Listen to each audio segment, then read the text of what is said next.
Lamborghini ស្ងាត់លួចតេស្ត model ថ្មីមួយទៀតឯណាគ្នាហើយ model មួយហ្នឹងអាចជា model special edition របស់ Lamborghini Rivalto ផងដែរហើយអាចនឹងដាក់បង្ហាញនៅខាងក្នុងឆ្នាំនេះផងដែរណានេះគឺជាឡាន Lamborghini Rivalto ដែល Lambo យកទៅតេស្តផ្ទាល់នៅលើទីលានប៉ណ្ណាំងគេលួចថតបានឡានមួយនេះផ្ទាល់ដែរគឺគេសន្និដ្ឋានថាអាចនឹងជា model special edition ឬក៏ជា Lamborghini SV ជំនាន់ Rivalto ដែលយើងមើលឈ្មោះតែផ្នែកចំហៀងនេះក៏ដឹងដែរមានន័យថា attention fast car ឡានមួយនេះបើយើងមើលមកគឺរក្សាទ្រង់ទ្រាយជា Lamborghini Rivalto ដដែលទេអ្នកនរគ្នាហើយវាអាចនឹងជា model Rivalto SV នៅខាងក្នុងឆ្នាំ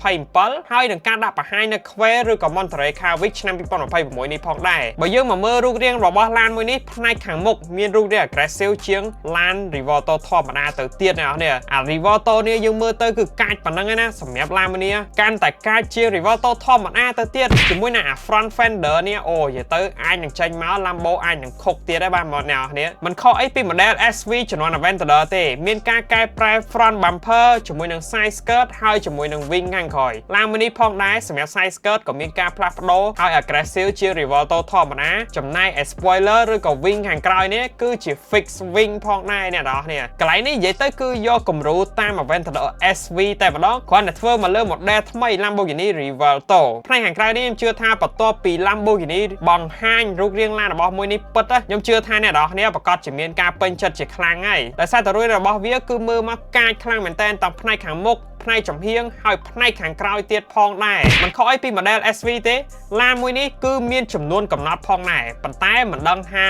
5-600ដូច Aventador SV ឬក៏